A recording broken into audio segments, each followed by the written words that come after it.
Yebo Dube, ngiyabonga lesi sikhathi onike sona ukuthi sixoxe ngokuthi kusokuphumile lapha ukhetho lwe-America ngemva kwamalanga abantu bemelele uJoe Biden uwinile owakhathesi waziwa ele 290 ama-electoral votes, uDonald Trump yena ele 214 bese kungamalanga abantu belala bengalalanga ama-ballots ebalwa abantu besesaba ukuthi kuzenzakalani nxa kungaphumanga ngendlela ecacileyo ukuthi ngubani owinileyo.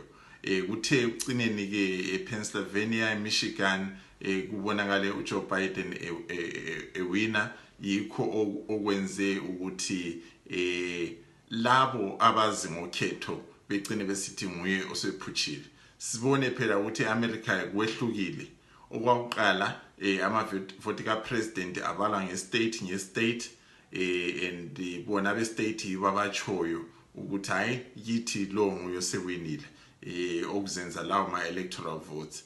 Kuthi-ke kulomkhuba ukuthi intatheli zezindaba ezinkulu o-Associated Press labo CNN ikakhulu i-Associated Press yibo abacho ukuthi they call the race, bayacho ukuthi hayi ngokubona kwethu ngokwazi kwethu abantu abasebenza on the ground lo ngumuntu osewinile. So akula electoral commission efana leZEC ekhaya yikho ke into encedayo nje ukuthi amavoti abalwa, ivoti yomuntu ngumuntu idale umahluko, icho ukuthi ngubani owenileyo.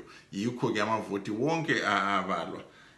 Sibone ke khathesi ke indaba esiyenzakele ama-Democrats khokhelwa nguJoe Biden yiwo asezangena ke eWhite House eminyakeni omutsha January 20 sebefaka uhulumende omutsha kwela America. Sibone ukuthi okwakuqala ngemva kweminyaka almost 244 years sokulo vice president ongumama.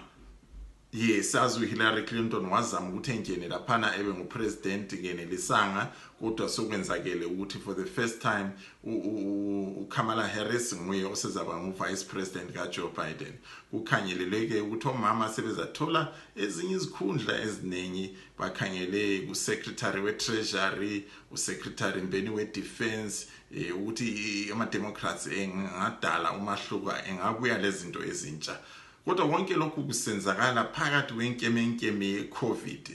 Ama-cases awe-COVID asuke yaphakama ngeviki leyi esingene kuyo, iviki yama-elections. So upresident omutsha ngenye into asezasebenza lapha engena e-ofisini.